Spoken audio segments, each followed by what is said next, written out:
Bases dropped. Oh, there it is. Usually once a week, so it's today. All right, there you go. Bases dropped, and I've got to get my switching correct. Sorry about 901. Bases dropped on another round of soccer down here. John, here, you there? Line them up. And we'll talk about what happened last night with Atlanta United and FC Cincinnati. We've got all the other midweek matches in Major League Soccer. There was chaos out west last night. A lot of the activity that happened in the Eastern Conference. Basically, it was a missed opportunity across the board for Atlanta United. You didn't get a whole lot of distance. Nothing really changed a whole lot except New England added a couple of points. But that group is still there from 3 to 7. That is absolutely crazy. Nothing that's going to change. 2 to 7 all the way through until the end of it all. And that's where we are. So line them up. Let me know what's on your mind. We'll get into it. We'll get into opening kickoff. We'll get into things with Jarrett, who went into the locker room last night. And he was also there for the Diego De La Torre post-match press conference. We've got all that. And Nick's good to see you yesterday as well. And it's always good to see folks. Pars got to see him before the match. And apparently Pars has video of me that I don't know if he's posting it to social media or not, but Pars has alleged video of me attempting to move to the beat from the 90s that was there. Yes, I mean the drum line, any HBCU drum line, as Michael Head says, someone get the club to have the Morehouse drum line as a permanent participant. Why didn't you record it, Nix? It was out there. It's all good. I'll deny that it happened, and I'll deny that I have any rhythm. Yes, it was a sight. That's definitely a phrase to use. But yeah, any HBCU drumline or band participation, that is never a bad thing. Absolutely never a bad thing. And it's always strong to have that kind of participation. But rough one last night. 1-0 win turned into 1-0 lead turned into a 2-1 loss. And Cincinnati clinches a playoff spot. And you tagged me on the 280 character app. Evening, Bam. Okay, so Pars has tagged me with the video on the 280 character app. So if anybody wants to see it and is right there, just I guess search for me and search for Pars, and we'll knock that out. Okay, so traffic this morning. And, put the link right there. If you want to call them moves, that's great. Full disclosure, for those that weren't in the arena early, we were waiting for Saba to come in on the player procession so Joe Freihofer could do his interview as the second half of his Inside the A. And so they're playing good tunes. They're playing fantastic tunes. And so, you're feeling compelled to move to the beat in this kind of a situation. I would maintain, though, that when you're trying to do it on turf, it's far more difficult than doing it on a flat surface. So like I said, I think I would have probably been better off in showing a better display of moves, if you want to call them those, using using flat surfaces with the shoes that I had. So that's, like I said, I mean, it's not Tom Hiddleston dancing to Rasputin or anything. But you were hitting me with the music from the 90s. It was right there in my wheelhouse. Of course, the 80s music's right there more in my wheelhouse, but that's just me. But so Pars has posted the link. He's posted the link on Twitter. Go to hype_monster007. And the video is there. And you can see me allegedly attempt to have rhythm before the match yesterday with Atlanta United and Cincinnati. We'll go over the numbers and let you know where things stand in the Eastern Conference after last night. We've got some stuff going on in Europe, so that's probably from 10 to 10:30. Whatever's on your mind from the match last night, go ahead and punch it out there, and we'll talk about it. I'll go over all the numbers from the match. Obviously, the number one thing was, once again, the end result did not do you a whole lot of damage, but it was an opportunity that was missed. So, keep an eye, obviously, on all of that. So last night in let's go to SofaScore. I mean, once again, obviously what happened last night. We know what happened. Thiago Almada is ridiculous. Nothing new in that assessment of anything. Almost put the match on its head with the free kick from 30, which was ridiculous. And then you end up getting the goal. I had the feeling that attacking down the left-hand side for Atlanta United would be something to keep an eye on. When you had Brett Halsey, who is still has not had a whole lot of reps in Major League Soccer, because we've seen him with FC Cincinnati too this season on SDH, and Nick Hagland, that would be where you could take full advantage of your speed versus how they were going to set things up defensively. And that was what happened. Xande Silva played his way past them both, and Mosqueda was there unmarked. I mean, there was a circle of green space, and ball was deflected by Hagland, popped up into the air, and Mosqueda was there to smash into the back of the net 1-0. But the bottom line is you didn't get that second goal. And in a match at home against Cincinnati, you're going to come out with full points. You got to get that second goal. And I mean, we talked about getting that second goal, getting the third goal, all those kinds of things, but they did not get the second goal. And the conversation early in the second half, you're up 1-0. Everybody's like, we got to get the second goal, got to get the second goal. And you didn't. And so then that the match flips, and Atlanta United, instead of playing their game, ends up playing Cincinnati's game.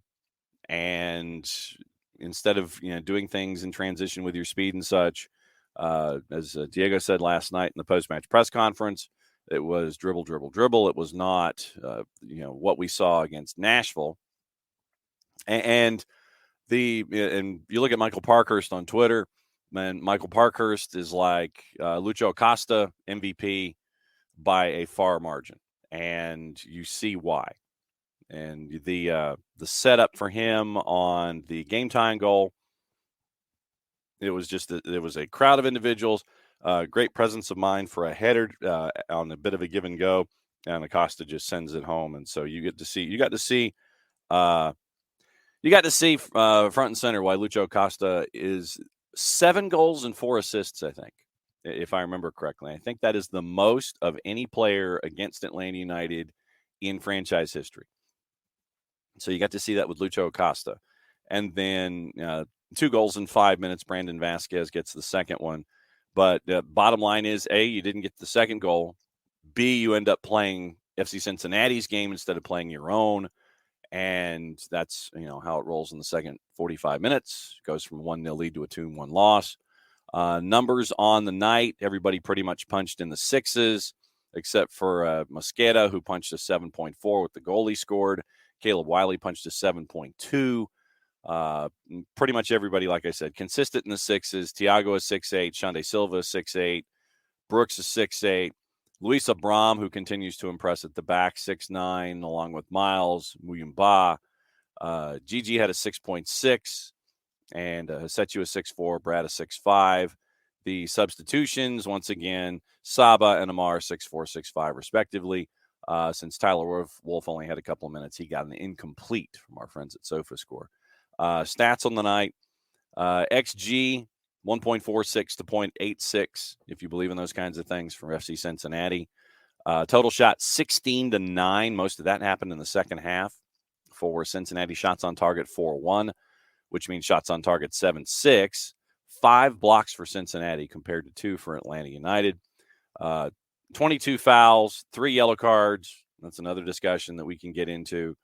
Let's see. Chances missed, shots inside the box 10-7. Brad had 2 saves on the night.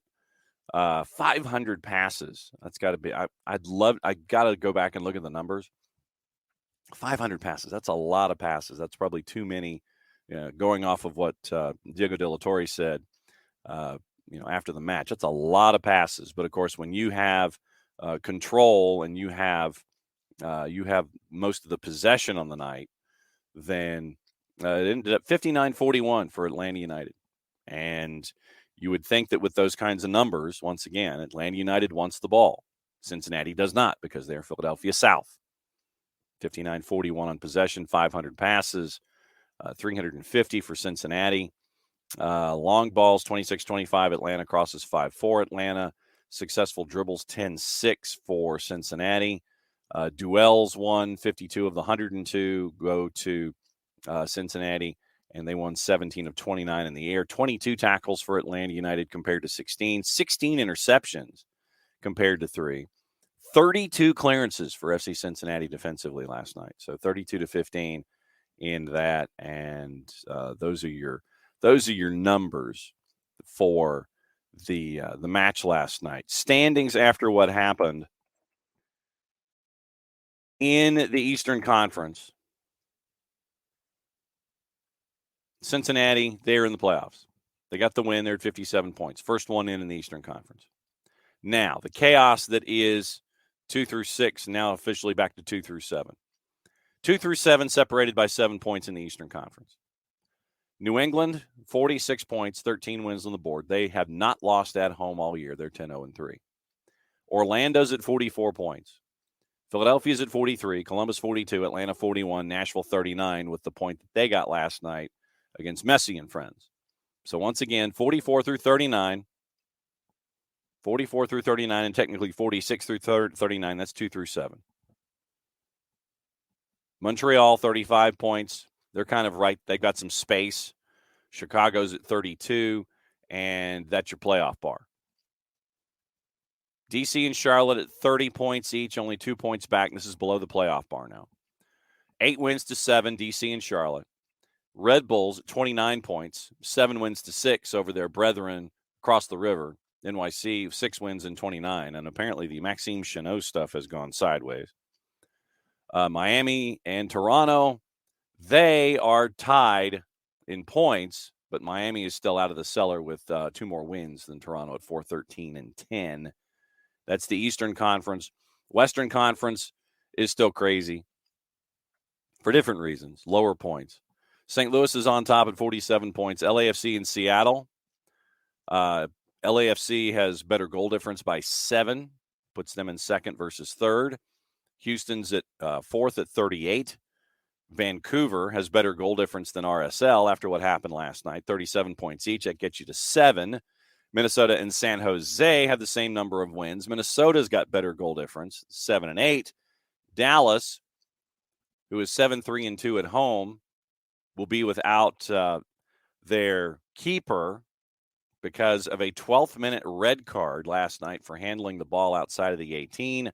So Jimmy Maurer probably is going to get the start. Pride of Stone Mountain, Georgia, Jimmy Maurer will be starting for Dallas on the weekend against Atlanta. That's your playoff bar at 33 points. Austin at 32, and they are falling. Kansas City at 29, identical record with Portland, 10 goals better on goal difference. Keep an eye out on them. LAG's at 28 points, and Colorado is at 19 points, and they are making the bid for the wooden spoon like nobody's business at 3-12 and 10. They've given up 37 goals. Just think about if they didn't have William Yarborough in net, how bad it would be. How bad would it be? Like I said, we'll have Niko come on at 10:30. We'll roll through what he thinks last night just for results. Charlotte and Orlando, a 1-1 draw. And this is, like I said, this is how everything helped out Atlanta United in a missed opportunity. Goalless draw, Miami and Nashville. New England beats the Red Bulls 1-0. NYC beat Toronto 2-0. That didn't really affect anything. Toronto with the shock result of the night. Toronto beats Philly 3-1. Insigne scores in the 23rd. Carranza scores to make it 1-1 at the break. Then you end up with Kerr in the 58th, Osorio in the 63rd. So 2 goals in 5 minutes, make it 3-1. And then Bueno with a red at 90+7. So he will not be available on the weekend. Out west, Seattle beat Austin 2-1. And I can guarantee you that Niko will probably give Austin the red light this week. Vancouver beat Chicago 1-0. Houston shut out Columbus at Hell in a Shell 2-0. Minnesota. Once again, they were playing Colorado. So if your fantasy team was loaded with Minnesota folks, you probably had a good idea. All Caps beat FC Dallas 2-1. Same score, Portland over RSL. Did not have Portland beating RSL. Did not. And LA in a standard Cali Classico, as we said, your total at plus 3.5 was when your total at 3.5 was when things move over to the plus side. We were spot on in that. Didn't necessarily care about a winner. Take the total at over total at over at 3.5. Easy cash in right there on your juice boxes, and a 3-2 win for LAG over San Jose as they try to close their margins a little bit. It was a goal by Boyd in the 16th, and OG by Caligari in the 29th. Jeremy Abobasi gave San Jose a 2-1 lead heading into the half. And then Ricky Puig in the 50th tied it up. And then the Bishop, Dejan Joveljic, with a PK with 30 to go, made it 3-2, and that was your final. So, yes, your general amount of chaos in Major League Soccer, no surprise about what happened last night. So, like I said, whatever's on your mind, lay it all out there. Jared's going to come in at some point, and we will discuss what he saw last night. And like I said, he went into the locker room last night and caught up with some of the players and got the vibe of the locker room. So we'll get into all of that. But no, I mean, so Parzival has posted the link, and bam. Did Atlanta go home at the 70th minute? No, like I said, they ended up being drawn by FC Cincinnati into playing FC Cincinnati's game, and they did not get the second goal. Not a bit. But you got to do that. Yeah, and Nix, if that Thiago free kick goes in, I mean, off the post from 30. I mean, just think of the margins of error that go into something like that. Thiago free kick goes in, game completely switches. I mean, it's emphasized then and there, because then all of you that were there, you're fully behind it. You're raising hell, and it's 1-0. And then the second goal, if the second goal continues in the path of the match, then it's 2, and Cincinnati really is behind. Pars doesn't think that Atlanta United went home, just forced by a very good team to play away. We didn't want to. Exactly. Yeah, and Michael, and the players will tell you this too. Michael Head will state the obvious. You should not lose a match with 15 to go at home and leading. Players will tell you that too. It's one to learn from. Morning, Ricky. Amount of chances and shots from Cincinnati was very disturbing even before they scored. Bam with the LAFC news. Tommy Scoops, this came out this morning. Tom Bogert reporting Barca's in the lead to take Mamadou Fall on loan with a buy option. Bam is hoping that Fall goes, because then that means that Mamadou has fallen, and then that means that there's money heading into LAFC's coffers. Ricky, best team in the league, and they showed it. I think we played them pretty straight up, but there was a difference in level at this moment. And like I said, they twisted the game in the second half, and you played their way. You were doing what you wanted to do in the first 45. They went and did what they wanted to do to try to pull the game back in the second 45, and they succeeded. So you learn from this one. And Ricky, I do believe we are on the right path. A lot of results did go last night. And Nix, this is probably true, that Cincinnati has nothing to play for on decision day. Since they are in the playoffs right now, they are in. And they are 11 points clear. 11 points clear right now. So they have some margin. They've got some margin. So we'll see what happens. And I would anticipate, and we've gone through Cincinnati's schedule. I mean, we've gone through Miami's schedule a little bit. So now that Jeff Lorenowitz was in the building last night doing radio for FC Cincinnati, so that was cool to hear. But all right, so looking at the FC Cincinnati schedule. Ricky, we'll get into that too. Ricky wants to know about Champions League. So here's what you're staring at for Cincinnati, leading to final match day. 8 matches to go for Cincinnati. Remember, 34-game schedule. Purple team, Philadelphia, at Philadelphia. But FC Cincinnati also gets a week off because of international window. Remember, international window is next weekend. Starts anyway.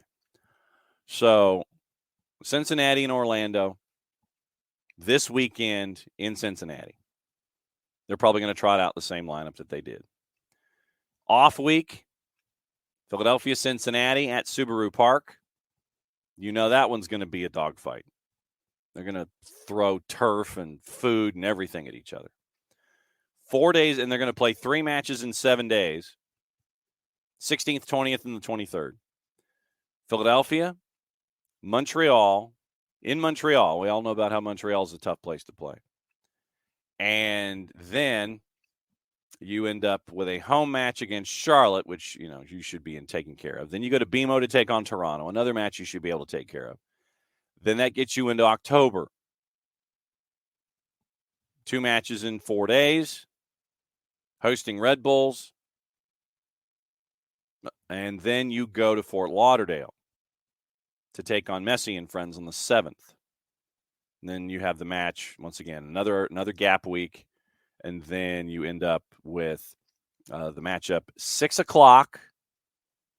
Remember, 6 o'clock, because everybody starts simultaneously in each conference. So 6 o'clock, looking at these final 8 matches.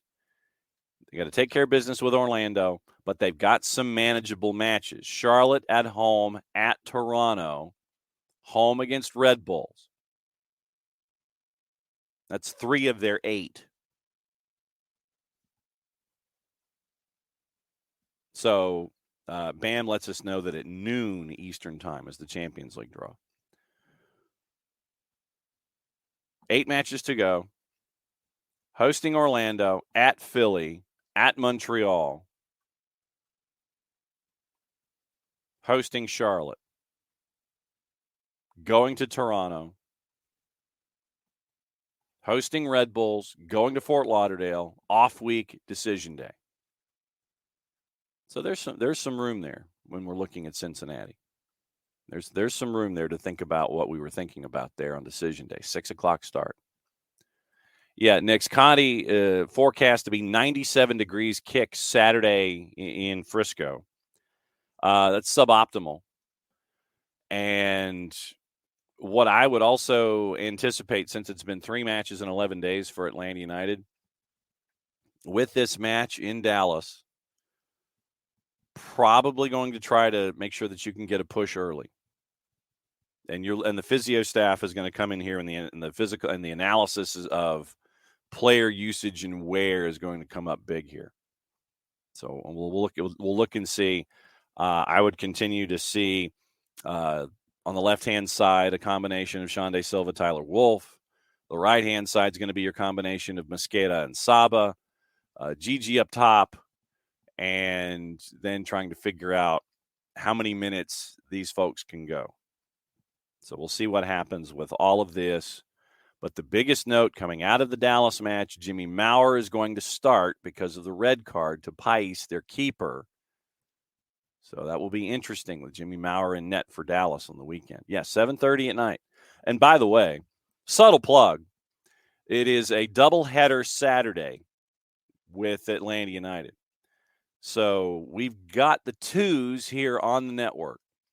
And that's why we are off the air at 11 this morning, because we've got to catch up with Steve Cook and Nicholas Firmino for the pregame show.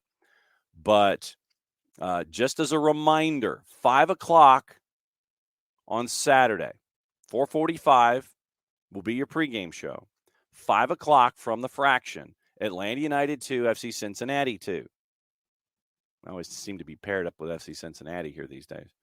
So 4 matches to go. There's a lot of work to do. United's, the 2s probably have to win out and get a lot of help, but still chase for that final playoff spot. They have not been eliminated yet. These 2 home matches, 4 matches left in the season. home to Cincinnati.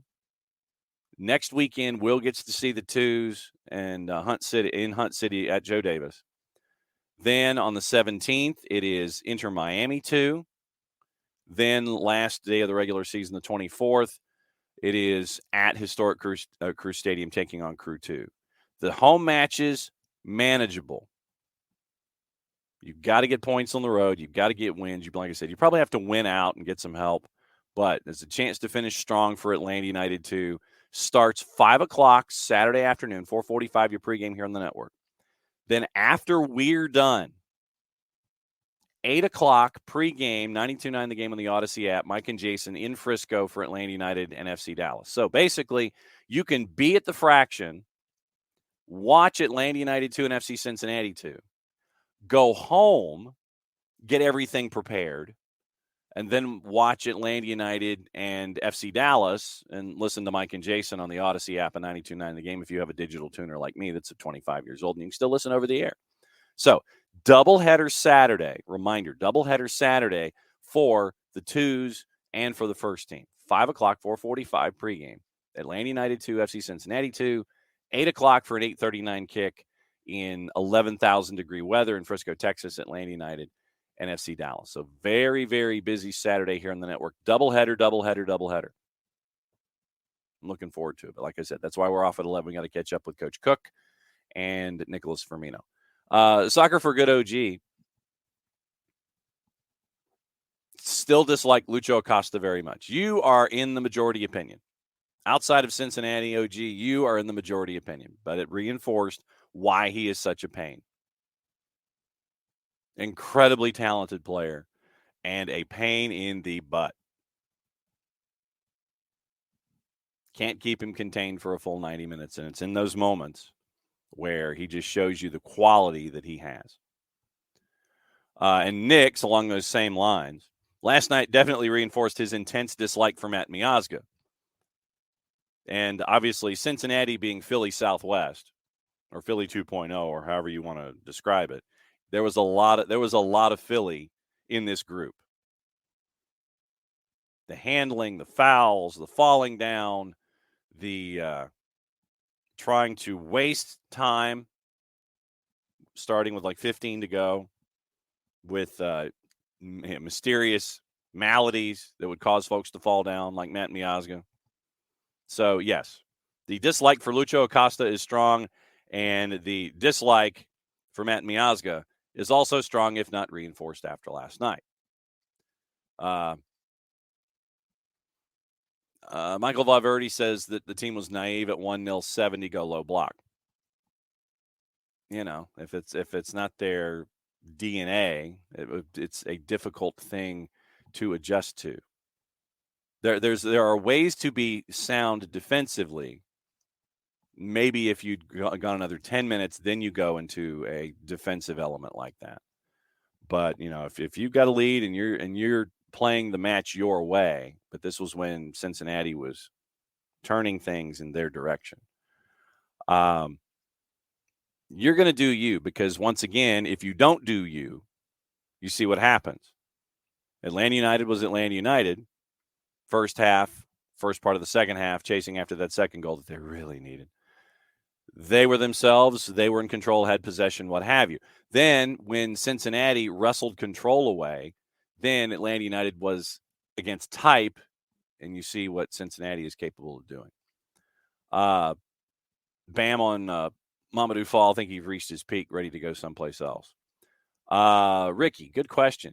Knowing our friends at, let's check and see here. Let's check on the X and see. My guess is that our friends at Golasso will do it.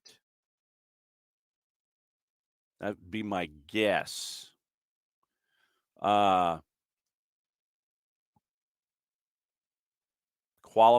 are at 1 o'clock after the draw at noon.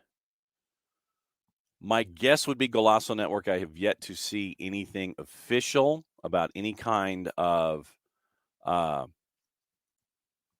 channel changing that needs to happen, but I would keep an eye on Golasso Network and maybe even 2 to NA if you have that as a part of your package, your cable package or your viewing package or your streaming package. OG, last night was another step in Atlanta United's evolution. Yes, they are dissecting the film.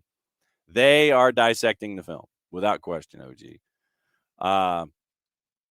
Tom said it was a barometer game. We know where we are, although was it just you or was there yes. Okay, like I said, I didn't bring this up first.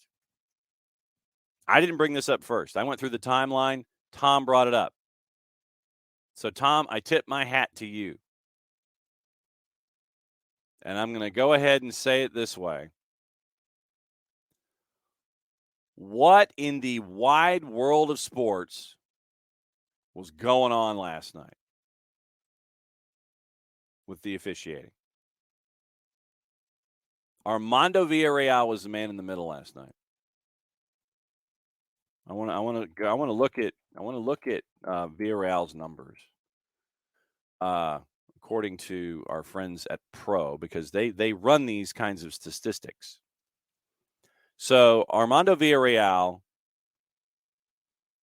12 matches in the middle, 277 fouls. So what's 12 into 277? 23 fouls a match. So the numbers that were his on average, he stuck with. He was on average, he was about his normal numbers of calls.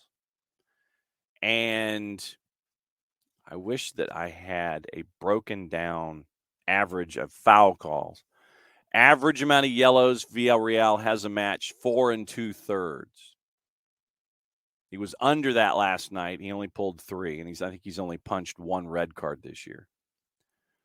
But if you look at his numbers, a little on the low side when it comes to what you're staring at when you're giving fouls and foul numbers. But when it came to his administration of the match, there was a lot to be left desired.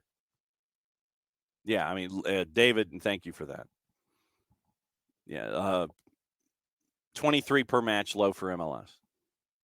Villarreal last night, I don't know where some of his thought processes were. Not calling fouls that should have gone the other way at times. And literally, you're looking at him like a baseball umpire. What kind of game are you seeing? And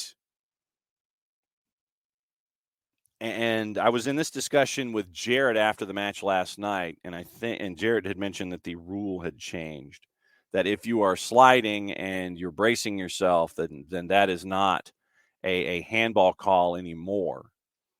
Because I had initially thought that when Nick Hagelin was sliding inside the 18 and he's bracing himself and sliding backwards and the ball makes contact with his arm that is behind him, that should have been a penalty, but apparently that has been changed by IFAB.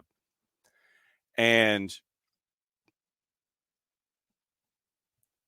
when you had, and as I refer to Philadelphia as Cincinnati as Philadelphia South or Philadelphia 2.0, if you have a ref that does not call a lot of fouls in the first place, 23 on average, and this team at their best, meaning Cincinnati, plays a very Philadelphia Union-y style, they're going to be very physical. They're going to pull at you. They're going to, try to restrict your movement as best they can. It's going to be the professional foul. They're going to foul. They're going to fall down. They're going to waste time. You had an inconsistent, and I'll use that word. You had an inconsistent man in the middle in Armando Villarreal, and Cincinnati was allowed to play their physical fall down, work the clock style, their Philadelphia style, for lack of a better phrase. Their very Union-like style when they were behind to try to wrestle control back and bring it back the other way. Armando Villarreal was incredibly inconsistent last night. Once again, that's the word I'll use. Calls, I don't know where they were coming from. And since you can only ask, since the pool reporter can only ask like a question, it would have been difficult to sit there to try to pin down a moment and go, what happened here, in handing a question to the ref after a match. But I looked at Armando Villarreal last night, and I know that all of you who were at the match last night looked at Armando Villarreal last night, and you were wondering, what in the wide world of sports is he looking at? Yes, at the end of the day, it is a separate track from the conversation that we've been having for the first 35 minutes of the show. But this is a separate track once again. And there was an instant where a foul should have been called on Cincinnati. It was not. They come back down the other way and score. So once again, we talk about moments. But yes, Armando Villarreal, Tom, questionable is a good word to use. But once again, when you have a center ref that does not call a lot of fouls and he lets things go, but then you're trying to either see something or overcorrect or what have you. And I know that Bart's comments in the timeline, I'll go through. Bart, see, this is where sometimes reffing down here, it's like you wish that the game was on a Tuesday so you could have reffing down here on a Wednesday. Bart, thank you for being in the comments and doing reffing down here in a live discussion. Yeah, questionable. Yes. Michael's going to be in Frisco. Interesting. Okay, so Ricky, it's going to be on Paramount Plus. The Champions League draw on Paramount Plus. Yes, and Ricky agrees with Tom about Armando Villarreal. David is not worried about decision day. Since he is good, clearly play with them. And we bring in Jared Smith now here. Jarrett, last night, Yep. You got to catch up with Diego De La Torre in the post game, and then you also went in the locker room. What was the vibe after the match? Not as bad as maybe people might have feared. Maybe not thought, but feared. You guys are disappointed because Brad Guzan reiterated Diego's points, which is they lost control of the match. Brad laid it out a little bit more succinctly, mostly because it's Brad's first language, whereas English is Diego's second language. And Diego was a saint to talk to us in English. Yes. Goes back to the thing of when people don't want to talk to you in their first language, respect that, because it's really easy for things to get misconstrued and for points not to get clearly fleshed out because you're not using your primary language. But Brad mentioned that it was a game that turned into a transition game, which is not what you want to get into with a team like Cincinnati. They're a team that's going to thrive in those transition moments, and you kind of fell into playing their game against them. Right. That being said, if you get the second goal, the game's probably dead and dusted, but you didn't get it. And should you have shelled up? Not necessarily, but put a foot on the ball, take your time, slow things down, hold possession for a bit. Because when it got track meet-ish in the middle of the second half is when things kind of got sideways on you more so than even at the end of the first half when Cincinnati was more in control. You were weathering the storm. Mm-hmm. You're doing fine. I mean, you were closing stuff out. You'd want to have more control of the game, but when it got track meet-ish and it starts getting stretched out, yeah, man, you're playing Cincy's game at that point. And a lot of it, I think, was hey, we slipped out of playing our game into their game. Tristan Muyamba mentioned, we're going to watch film on it. We're going to learn from it and get ready for Dallas this weekend because nothing you can really harp on about it. You let a lead slip away after halftime for the first time in that building since 2019. It's not been a common occurrence, and it's a disappointing one. But you also have to compartmentalize it and get ready because, look, a lot of results went your way last night. Not all of them, right. But you had a lot of things that went your way. If you could have gotten 3 points, you'd be in third right now. Mm-hmm. You're in a gaggle though, so it's hard to.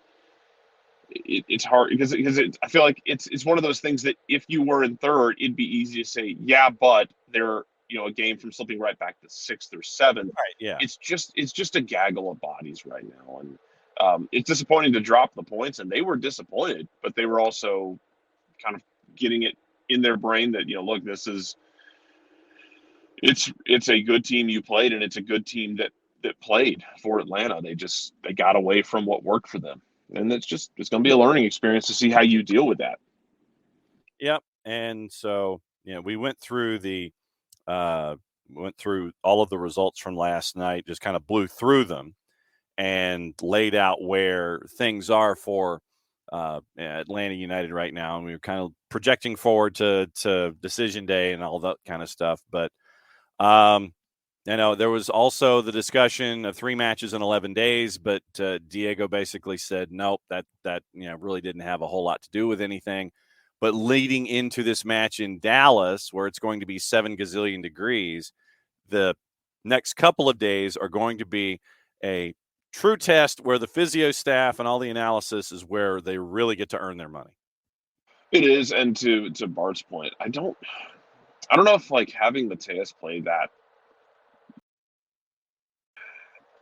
I think it's just because it got so stretched out, and like they've been at their best against in the last few games, even going back to the Cruz Azul game. Like I thought they've been that partnership with Mateus and Tristan is so damn good that like when you're playing your game, you're fine because you can do what he did against Nashville, which is put somebody in the back pocket. And somebody described, I think it oversimplifies it, but let's go with it anyway. Screw it.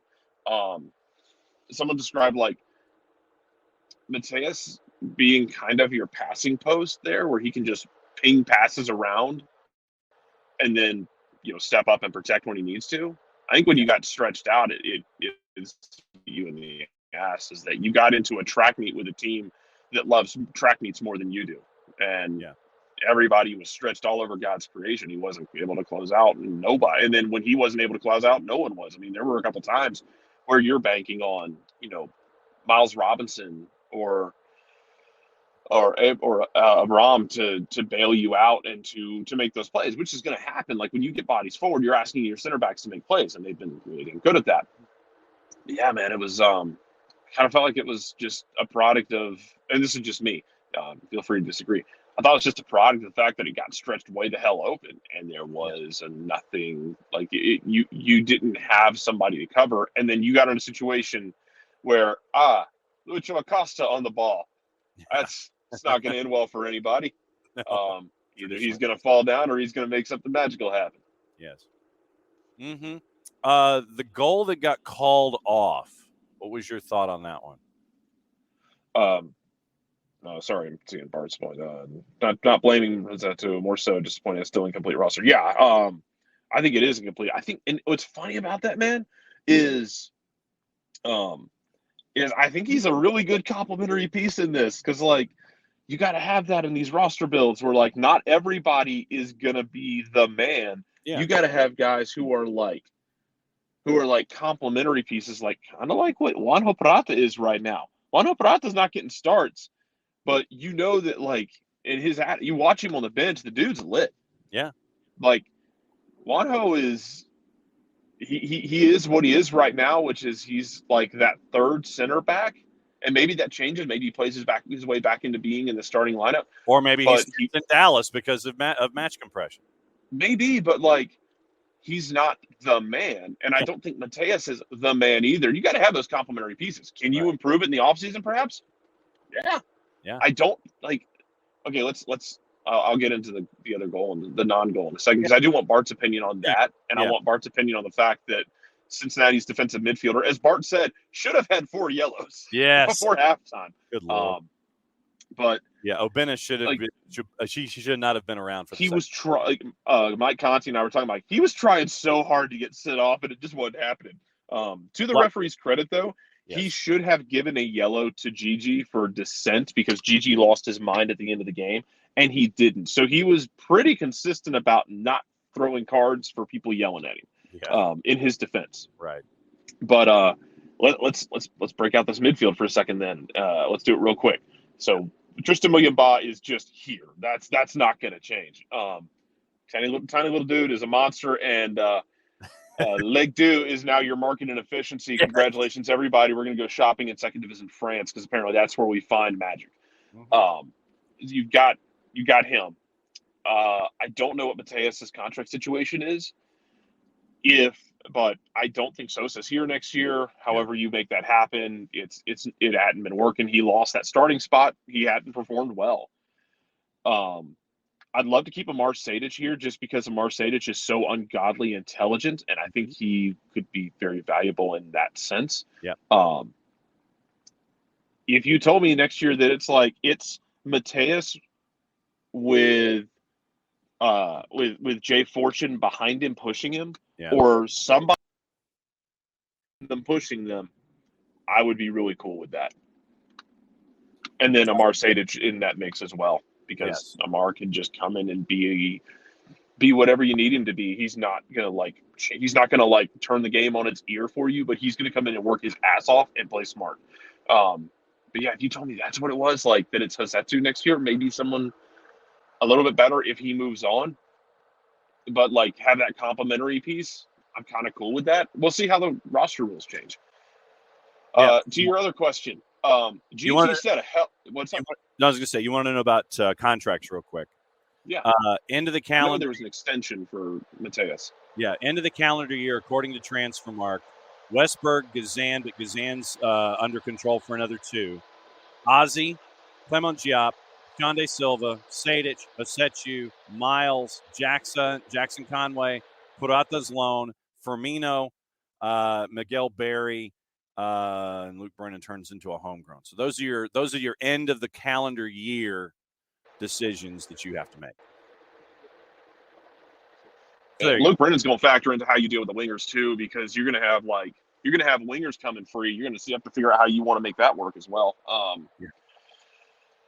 Because like Edwin Mosquera is doing everything right, but you know what's the end game for like how far can you go with Edwin, and what is his ceiling, and do you replace some of these guys like a Derek Etienne on the roster with Luke, that sort of thing. So we'll have to see, but Golden got called off. But what?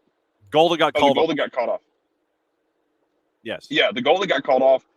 It's a really good pick from Gigi. I don't think it was intentional. And I don't know if he was lining him up. I think they were just going for the ball, and like you ran into Yakumakis, and if you've ever stood next to him, you don't really want to run into him. He's incredibly put together human being. I hate that it took away a really damn good finish from Shande Silva. Yeah. Shande Silva, once again, really damn good in that game. Holy hell, the touch that he brought down the ball with the first goal was absolutely insane. But yeah, it's one of those that like I think it's a foul.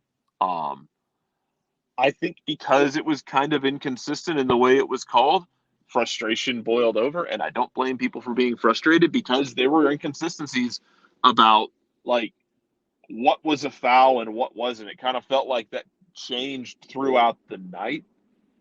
And while it wasn't as egregious, come on, man. Like to not call the contact that led to Cincy's second goal was really frustrating because every time you had an Atlanta player bodying up and posting up to try and receive, they were absolutely getting mauled to no call at all. And if they pushed back a little bit, they were getting whistled for it. It was just there were those inconsistencies, whereas like I felt like that's where a lot of the frustration came with guys, is because they weren't sure where the line was, because the line kept jumping. Yep. The line kept shifting here and there.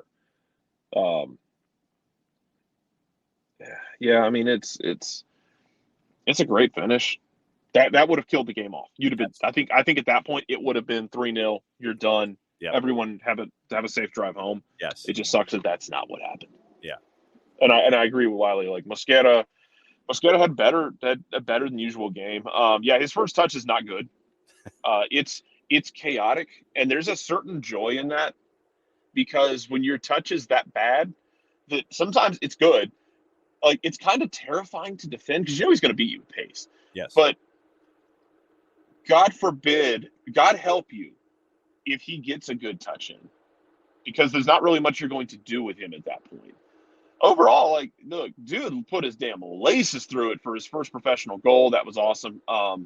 Also, shout out to the man for posting up with silk Adidas pajamas after the game. Man was already ready to get tucked in. I was not aware of this about the silk PJs.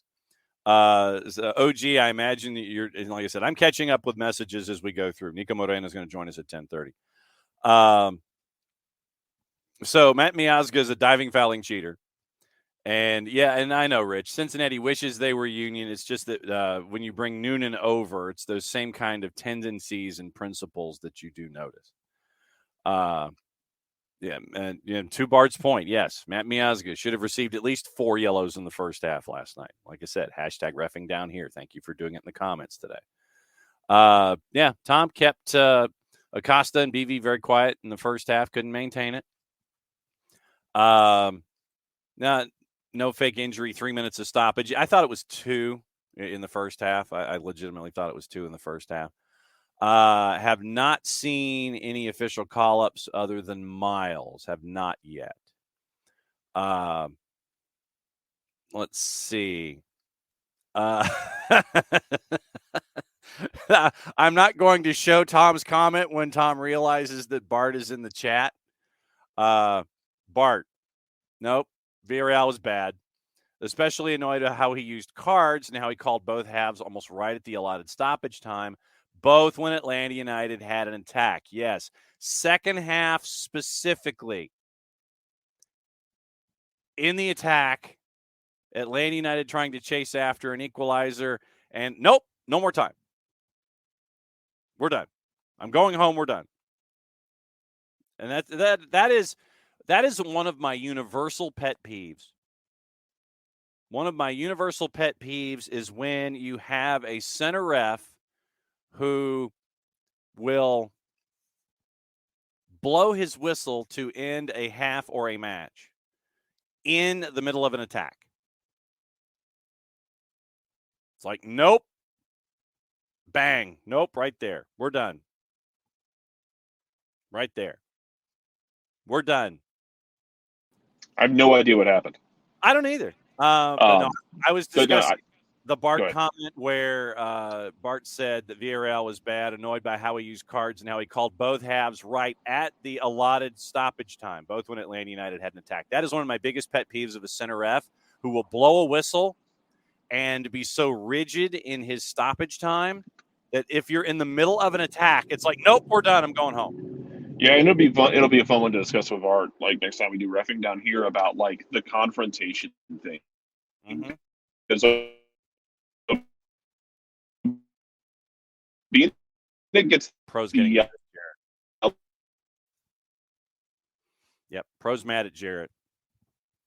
And this is what happens. Get that card. All right, go for it. I think you changed cells finally. Okay. Go for it. Oh, thank God. Yes. But like he gets that yellow, and then he's like in the man's face. He's having to be like Matt Miazga has to pull him away, and then after the halftime whistle, Miazga has to pull him away again. I'm like, dude, he's asking for the second. Just give him the second yellow. Yes. Yobena needs the second yellow. Exactly. Pars wants to talk about Thiago getting pulled down, not getting the call, and then Cincy. Yeah, so that was the Thiago foul that wasn't called. Pro doesn't want me to discuss this, so they're screwing with my cell signal. Correct. It's big reffing that doesn't want me to discuss this. Yes, big refs. Big reffing. Bart, Muyumba getting a caution for continuing play for 1 second after the whistle, but Miazga allowed to complain after every single call. Wasting time was a good example of how inconsistent he was. Okay, so we couldn't even tell what Muyumba's yellow was for. Yeah. We saw him get one, and we had a couple of us from the press row. I looked down and looked back up, and he was getting yelled. I'm like, what did he do? Did he say a magic? Did he say a magic word? But yeah, it was just it was the consistency was the problem. And to Bart's point, that's the thing I'll harp on all the time with officiating is if you're going to call it loose, cool. If you're going to call it tight, cool. Just keep it consistent. Right. And I love these officials. You get some of them who are so great at communicating, and I love it when they get really good at communicating with players of, letting them know where they are on the line, because even if your line is weird, as long as you're communicating, I feel like it takes a lot of the fire out of it. Yes. If your line is weird, keep it weird. Be Austin. If your line is inconsistent, that's a problem. And I had no. To be fair, that's not what lost Atlanta the game. Just so we're clear, no. That's not what lost Atlanta the game. No.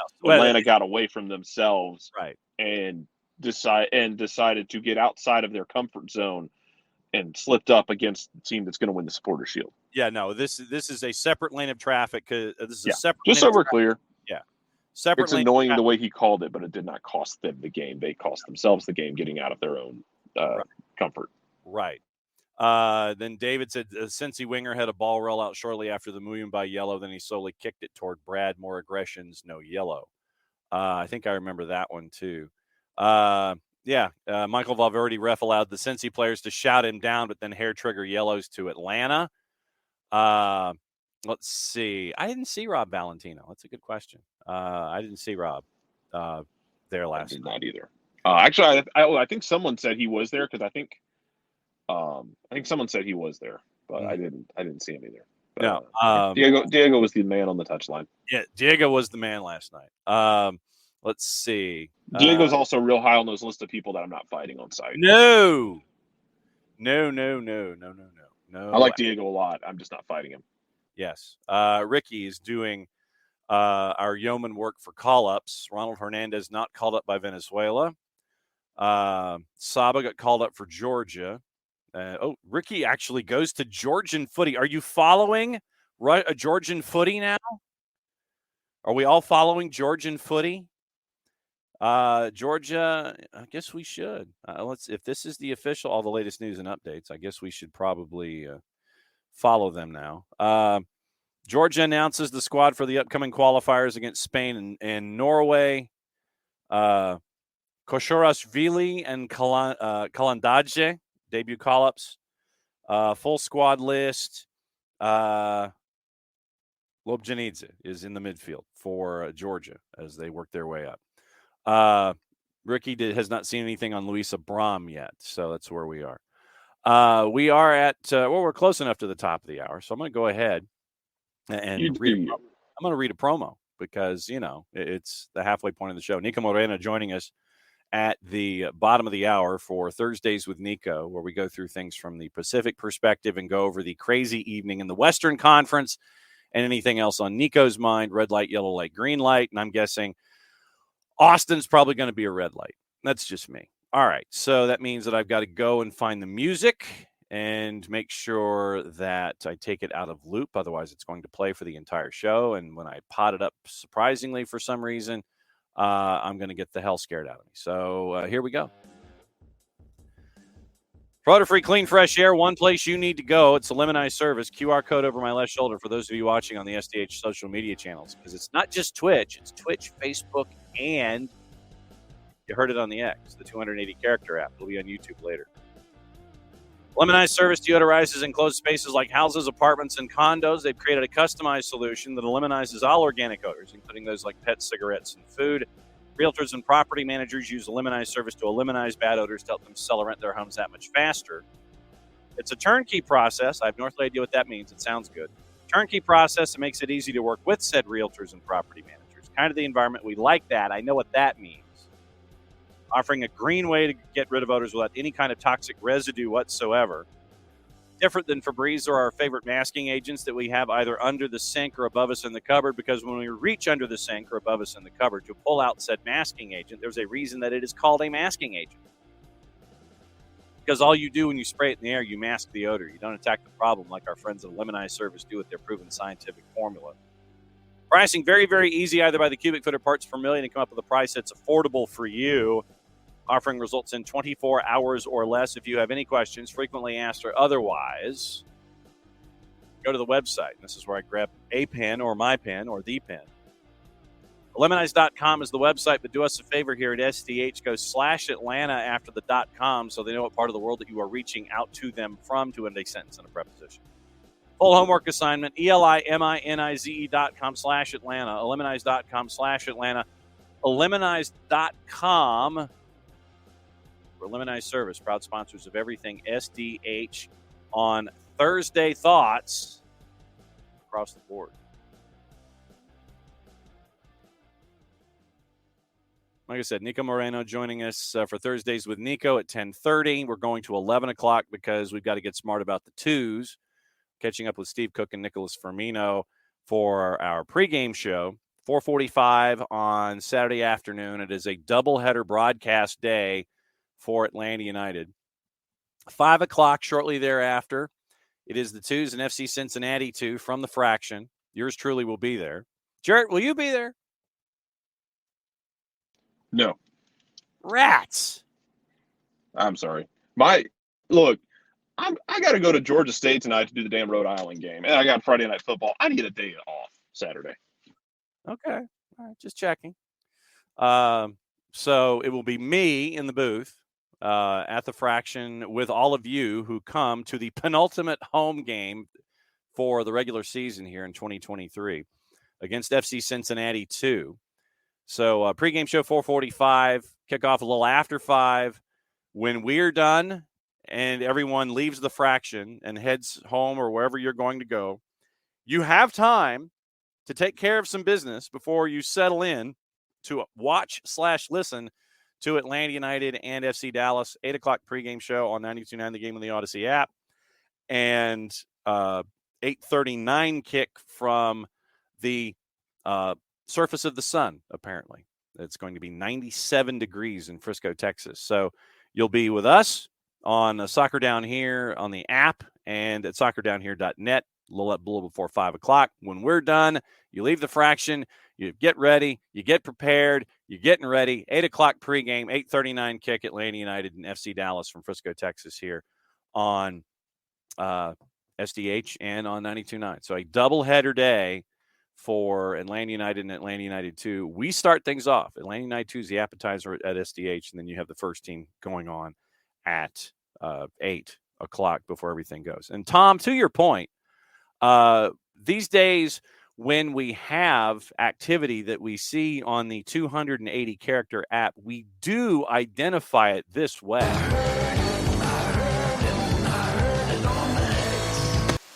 We do identify it that way.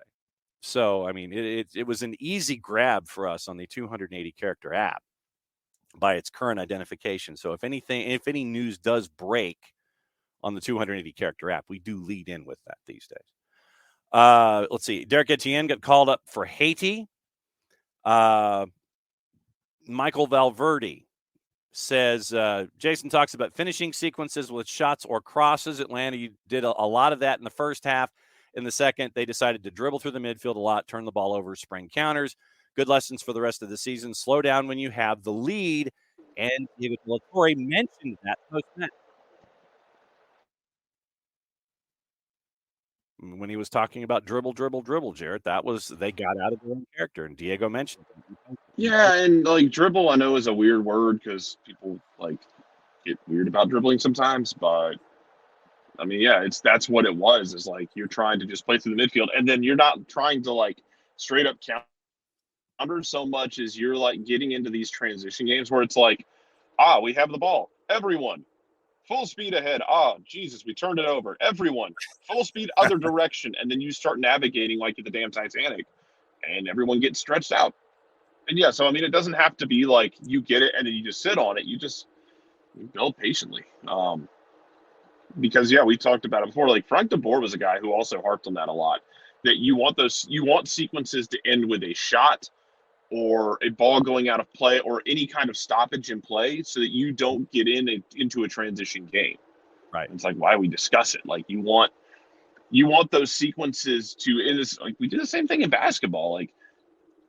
You don't want your possession to end with a turnover or a weird ball going the other way where fast break becomes a thing. You don't want to turn over things in transition in soccer.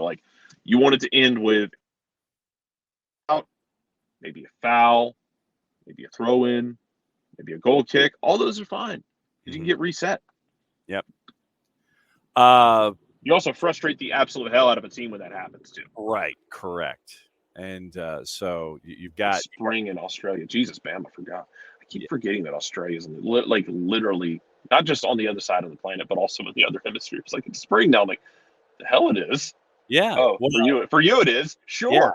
Well, and it's also playoff time in the AFL, and so that is the transitioning of the seasons for me. When you're going from winter to spring, that's when the regular season's over in the AFL, and you're getting into the playoffs. See, I would have trouble living. I would have trouble in Australia for a while because if you told me it's springtime and then at like that same time of year, I start hearing the SEC on CBS and Vern Lundquist in my head, it's not going to work for me. My Yes. brain's going to break. Yes, that is true. David says Jason is stressed on AST often. Possession is not just attack. You're setting up the formation to be in solid defensive position. That's part of it too. I mean, you want to be in good shape because I mean, look at the way Atlanta like abused Nashville when Nashville lost their shape. Like when Atlanta was able to like counter Nashville, and they were just at this certain point, like, "Hey, man, well, you want the ball? We're up 2-0. If you want the ball, cool. We're gonna keep our shape, and then when you screw up, and you will, we're gonna take it." Because that's the thing, man. With like with both of those teams that you've played, with Nashville and Cincinnati, they're not the cleanest on the ball all the time. I think Cincinnati's better than they're better than I thought they were on the They're ball. clinical, yeah. But they're not trying to hold the ball all game long. And then like if you can get them like knocking the ball around, where I thought like Atlanta was where they could be comfortable was like when Cincinnati's in the metaphorical half court offense. When you're making them like post up at midfield and you're able to put your bodies behind the ball, get yourself organized, get yourself disciplined. And then when they did get stuff, it was like weird stuff like, that ball took a deflection. That clearance deflected off someone's face and then landed exactly the wrong guy. Yeah. Which is different than, Cincinnati pulling you apart in the half court, which they didn't do a ton of. It creates some chaos, but that's fine. That's kind of the recipe, is to create the chaos. Yes. That is the recipe. Let's see. We didn't do opening kickoff, and like I said, we got all the news of the morning and everything here in the 20 minutes and whatever else is on people's minds before Niko joins us at 10:30. Since we kind of flipped the show on Thursdays, opening kickoff. It will be the opening kickoff in hour number 2, brought to us by our friends at Kickoff Coffee, kickoffcoffeeco.com. Right there. There's your QR code for those of you who are watching on Twitch. And don't forget to use the code SoccerDownHere15. Thanks to everybody who has started their days with Kickoff Coffee. Therefore, you were to kick off your day with Kickoff Coffee. Thanks to everybody who has started their days with Kickoff Coffee. Use the code SoccerDownHere15. You get 15% off your purchase. They, in turn, take 10% reinvested into the youth game. Very, very cool stuff from our friends at Kickoff Coffee and kickoffcoffeeco.com. So what in the hell is this with Neil Lennon and Hibbs? Oh Jesus! Why are you doing this to me? All right, cool. We're about to lose the language filter on this show. Hibbs might get Neil Lennon again. Hibbs fired their manager because they got like they haven't been playing well. Then they basically endured what was a snuff film at the hands of Aston Villa, with John McGinn coming back. They fired their manager. Now Neil Lennon is politicking for the job. Neil Lennon managed there before. After he did his first stint at Celtic, then he left. No. There are a couple things about Neil Lennon that I like and respect. He has been, especially when he was in. And here come the SPFL gremlins going after him. Pro got mad at him. They got the robots to him. And now the folks who are fans of the cabbage are chasing after Jarrett. And so we are this is what happens. We sit there and we try to have the world game go after things, and then all the robots, they go after Jarrett. They go and they take It's like the Hibs fans knew what was coming. Neil Lennon knew what was coming. He knew it was coming. Neil Lennon did. Again. There we go. So look, there's a lot of stuff about Neil Lennon that's chaotic. There's some stuff I like about him. Like even when he was at his peak of his popularity, he was one of the first guys who was very openly talking about mental health in men's sports. Right. Because he had dealt with a lot of issues with depression and, if I'm not mistaken, had talked about suicide, and he was very open about talking about how important mental health was, and I really appreciate that about him because even in 2012, 2013 when he's doing that, it's just a different time. But as a manager, no, I do not want. And I'm not a Hibs fan, so I mean I don't care. I just it's not gonna be skin off my back at this point. Like my Celtic fandom is still there, but it is kind of been usurped in the last few years by just the absurdity of Scotland as a whole, and I just enjoy watching the whole damn league be dumb. Because this would be dumb. This would be right on par. Yes. But he is. I think the game passed him by, and he still, when he talks about stuff, he still has ideas, and he still a lot of times says things that can be construed as the right thing, but then it just doesn't work. I don't really know what the hell he's doing. Yeah. I have questions about if you're going to give Neil Lennon this job. I would love to see Scottish teams take more shots at different styles of managers. But you have a lot of old boys club stuff going on. It's one of the reasons Brendan Rodgers is back at Celtic instead of going and getting another insane human being to manage that club. You went back to what you knew, and you went back to your buddy. I would love to see Hibs go get somebody. I would love to have seen Aberdeen go get somebody like you. Oh, the Stephen Glass thing didn't work. Okay, go find another manager. Maybe one who doesn't have the association with the club. Oh. And you get Aberdeen. Go get another manager who's like going to want to do stuff differently. Go get wild with it. Don't hire Aberdeen Cream next time. God. Yeah, that went well. It went very well for them. Yeah. I don't want the league to just exist as like a retread of managers who couldn't hack it elsewhere and then just show up in Scotland and manage. Like, get creative with it. Like David Martindale was created at Livingston. He was creative, mostly because he was in prison before he got the job. But he's that past crazy, but yeah. He is. He's also a really interesting one that I want to see get a bigger job because Livy's budget is so minuscule. He plays such a defensive counter style, but they play in basically a tundra in Livingston at the Spaghetti Had with no budget. And I'm very curious if his style would change if you gave him more of a budget. But yeah, like get more weird guys in coaching. Don't just retread these same. Don't retread these same guys. Don't be the NFL. Don't keep retreading, the same, we're going to bring Mike March back, guys. Guess what? Scaring He's people. ready for Marty Schottenheimer 8.0. Oh, God. As a Chargers fan, I wish that on no one. Yeah, well, but that's kind of where my point is with it. Like, please don't bring back Neil Lennon. Yeah. Let him keep talking on TV. That's honestly kind of funny. I want him to get a little more out of pocket, to be honest. Like, this is a man also I'm not fighting because this is a man who once was like, people tried to mail a bomb to me. We can go. We can go on site in the street. He might be insane. Mm-hmm. Very well might be just clinically.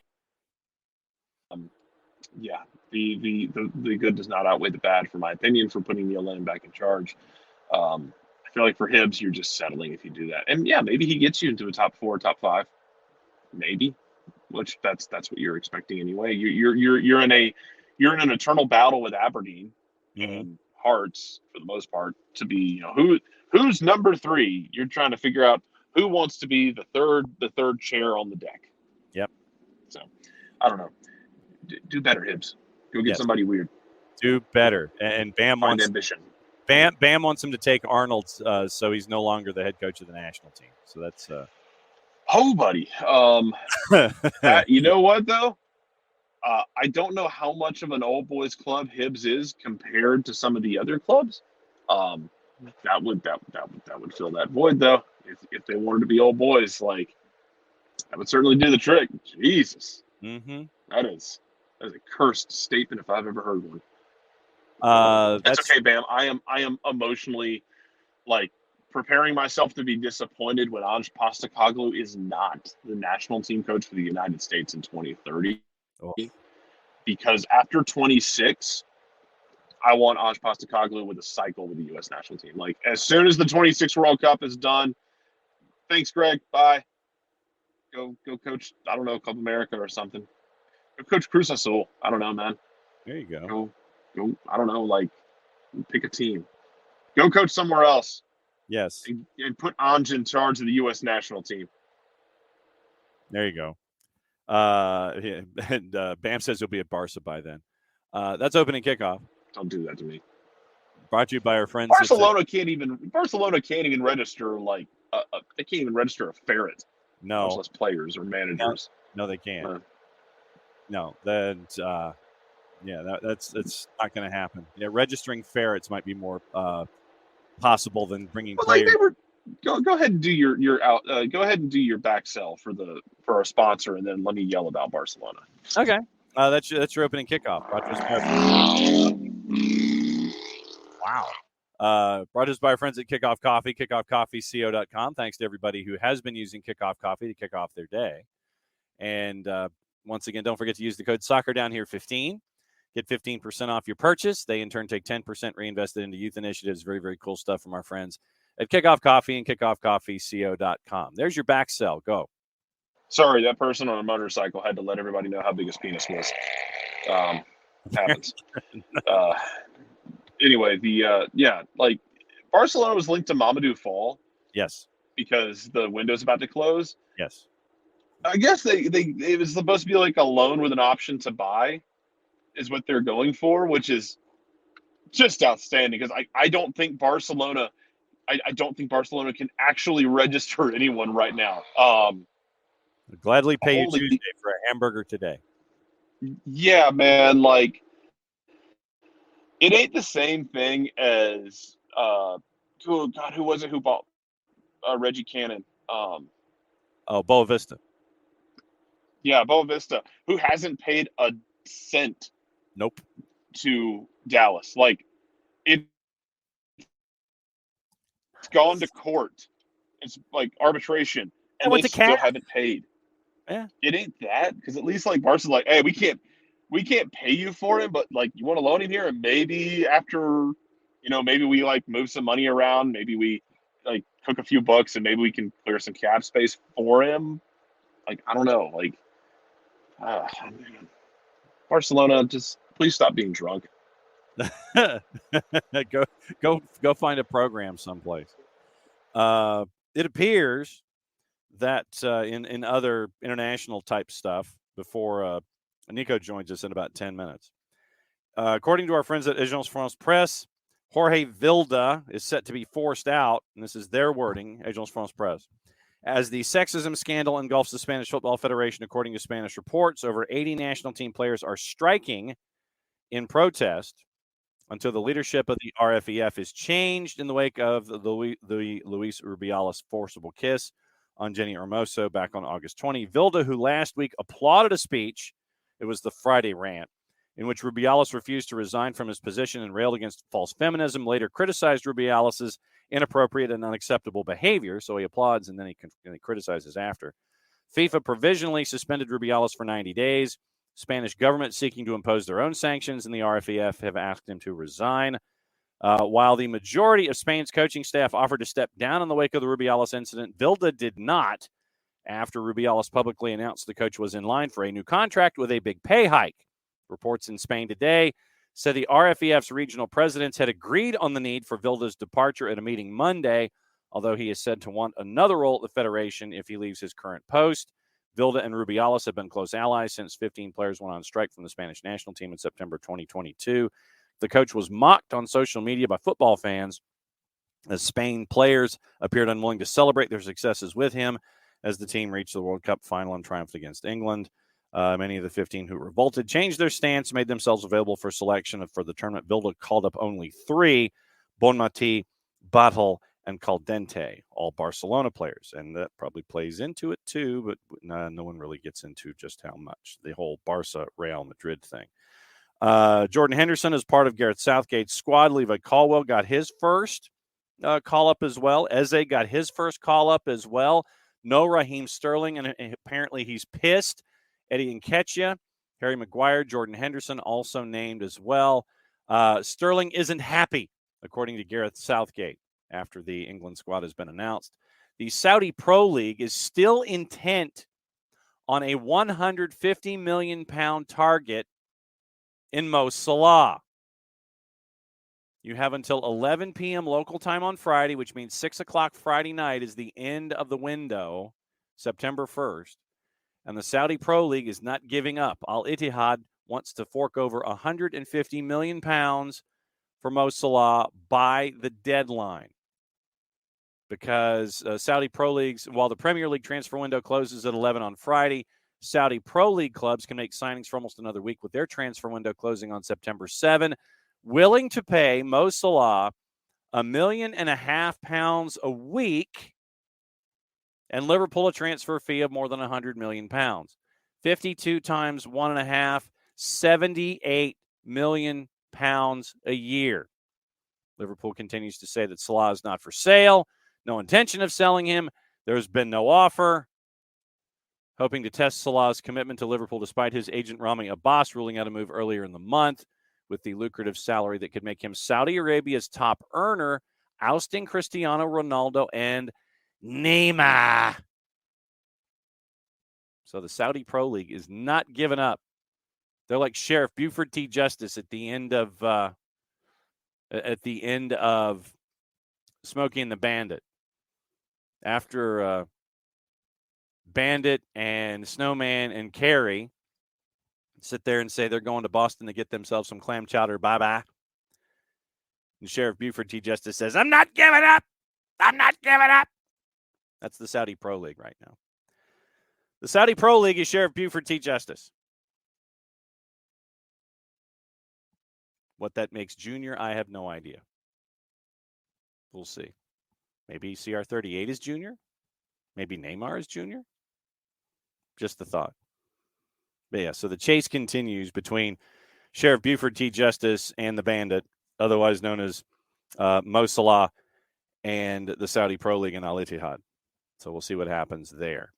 Gossip, rumor, and innuendo on what you get to watch on TV before Niko joins us to do Thursdays with Niko. And we go through his perspective on what happened in Major League Soccer in the midweek. And we get ready for the weekend hard out at 11 o'clock. Your gossip. The Liverpool boss, Jurgen Klopp, would be furious if the Reds are tempted to accept the bid for Salah with the transfer deadline on Friday. Spurs also considering a move for Eberici Eze after a move for Brennan Johnson has stalled. You can probably get Eze for a lot less. Manchester United want to sign a midfielder before the deadline. Fiorentina's Sofiane Amrabat, their prime target. Fiorentina have rejected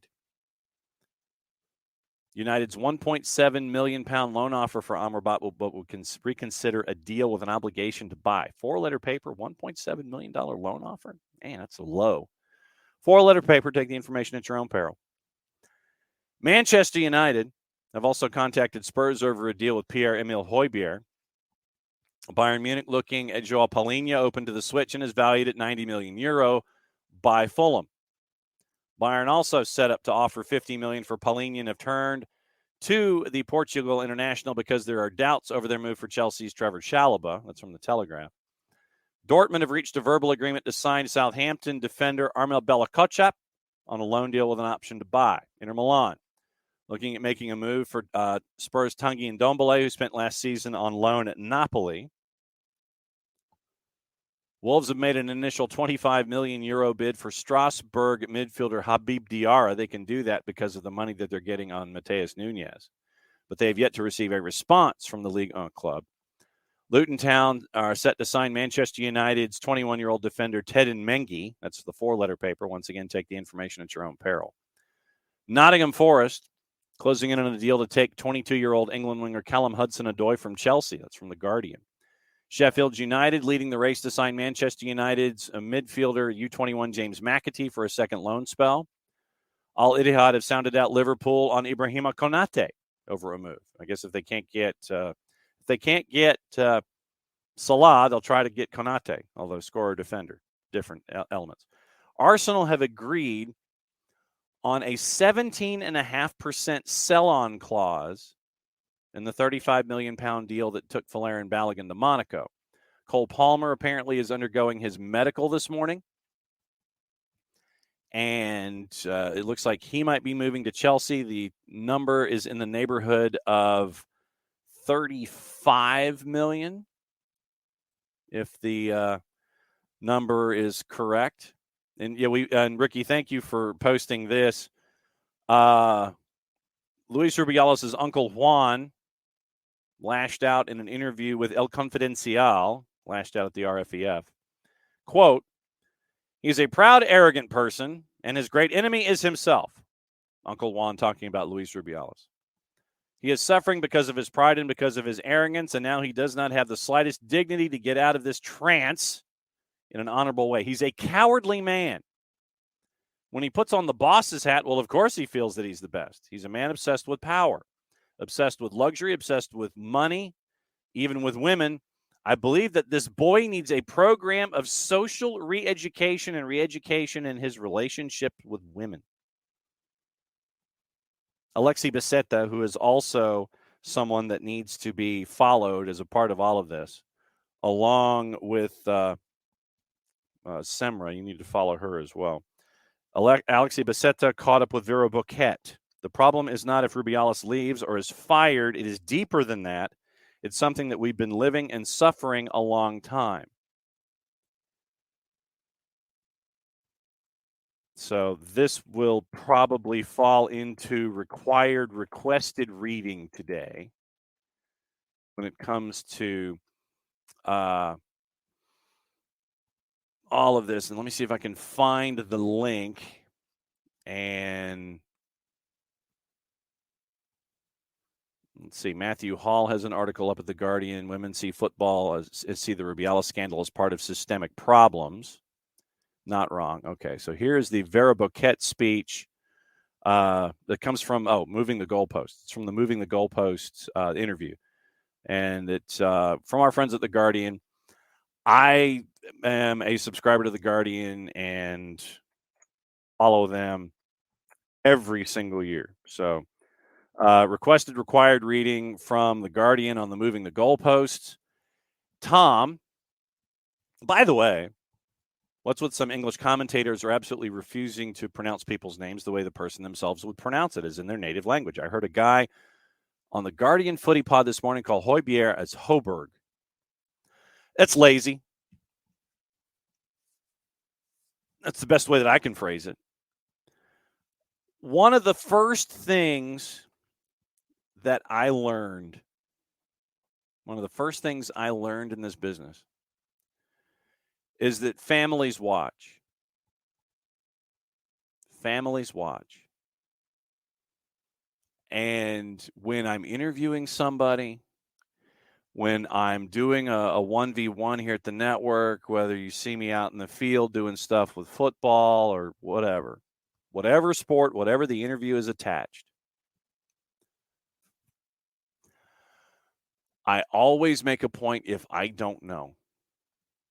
I will sit there and I will say, I've heard it a bunch of different ways. And this is how I phrase it in the interviews. I said, when your mom's mad at you, how does she say your name? Because usually they'll go full name, and however the interviewee tells me about a pronouncer, strangely enough, that's how I will pronounce it. I will write it down. I will pronounce it as they want because it's their family. And the last thing you need for those of you who are in these, in these circles, last thing you need is a mom or a daddy mad at you.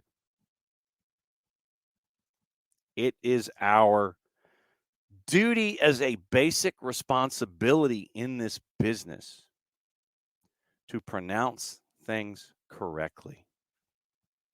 However someone's name is, it's their name, it's their family history, it's all of the association that's attached to that name and how it came to be.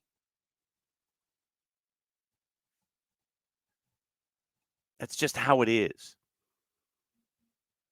You are supposed to pronounce it the way that they do. It's not about how you want to say it. It's about how that family says it. There's a lot of pride in that family name. There's a lot of pride and a lot of history in that family name. Whatever it is. What was there was a story.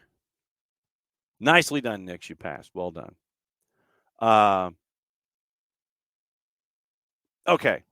There was a story about, in the early 20th century, how folks, when they would come in on the boats and they would land at Ellis Island, and you're part of that procession and you're telling the attendee there at Ellis Island your name, and that's who you are as you come to be a part of the United States. There was a woman once who came in from Russia, I think, if I remember correctly. I'll have to look this up. And she was so shy about speaking in a second language that the attendee at Ellis Island wrote down her name wrong. And she was too afraid to correct the person at Ellis Island about how the name was supposed to be a certain way. And that individual turned into a very successful businesswoman here in the United States in the fashion industry. It was Lane Bryant. But she was Lena when she came in from Russia. But because she was so shy, the person at Ellis Island wrote her down as Lane Bryant. And that was her new name when she came into the country. And then there's history that will go with that and so on and so forth. But the family histories that are attached with every name that we come across, whether it's Valverde, Nix, Russo, Keeler, all of us, we all have names that have histories. Right, Russo. Nielsen. I was Nielsen. My family goes back to Nilsson. But because of pronouncers and dialects and things like that, it goes to Nelson. I'm son of Niels all the way back in my family tree. I also have ties to King Sigurd of Norway, King Sigurd I, back like a gazillion years ago. But it's what matters to the family. Nothing better to an individual than the sound of their own name. And for us in the industry, it's incumbent upon us to do it correctly. And it annoys the ever-loving hell out of me when we don't, because it's simple preparation, and it's just asking the question, how do you pronounce your name? That's it. Yeah, and Gigi's not the only one that gets butchered, but yeah, it's been butchered. It is, for the final 25 minutes of the show, it's time for this guy, and because it is a certain way, I'm going to give him the intro this time.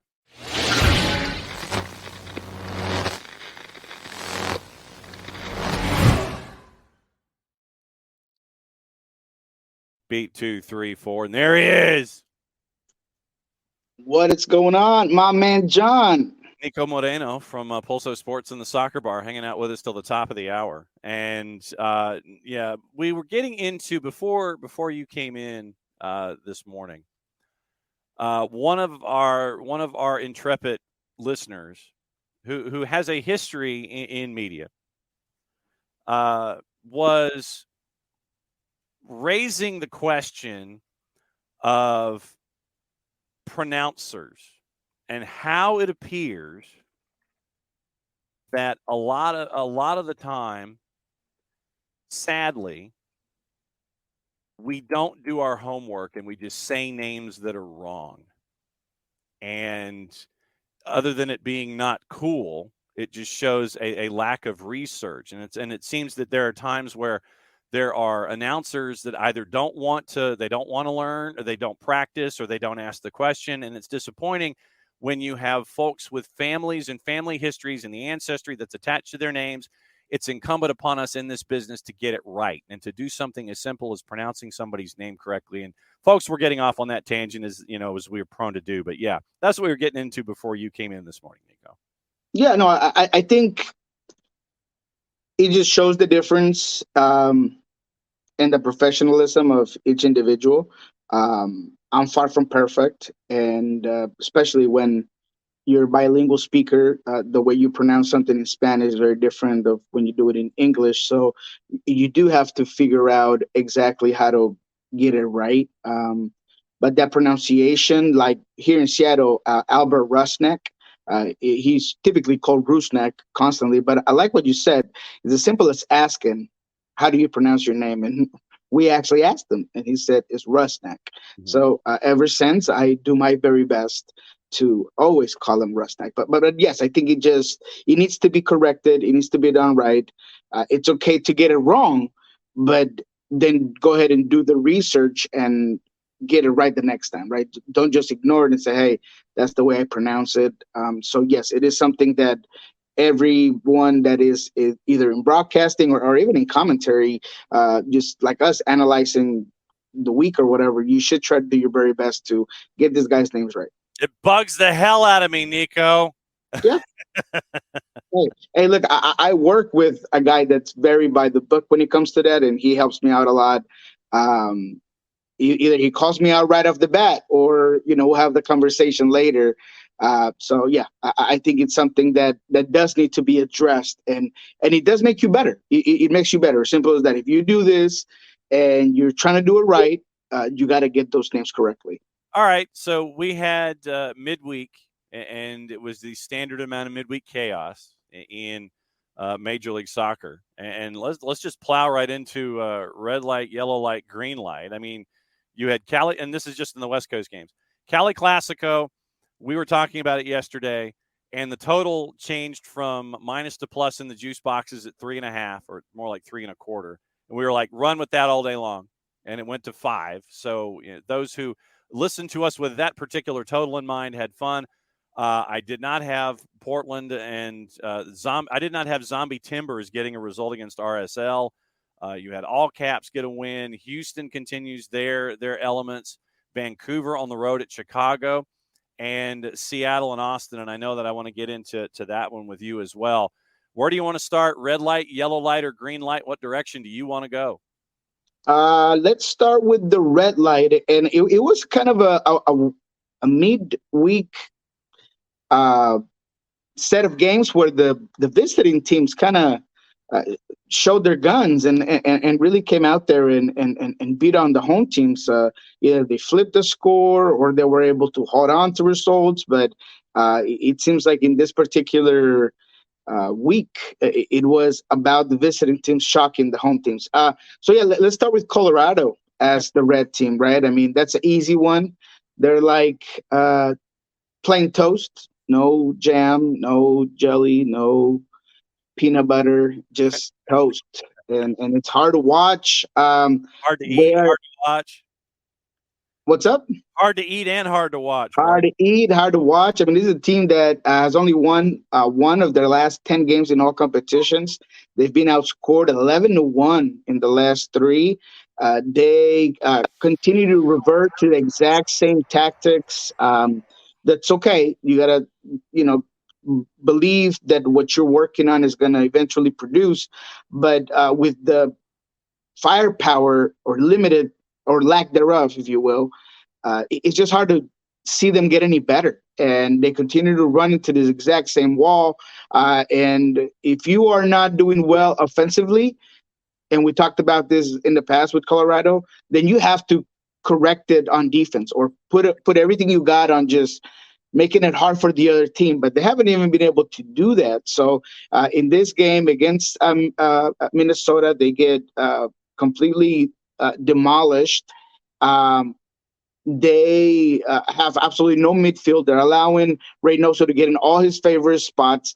They're allowing this Minnesota team to get forward 1, 2, 3 minutes conducting before anybody can even smell what type of body spray the guy is using.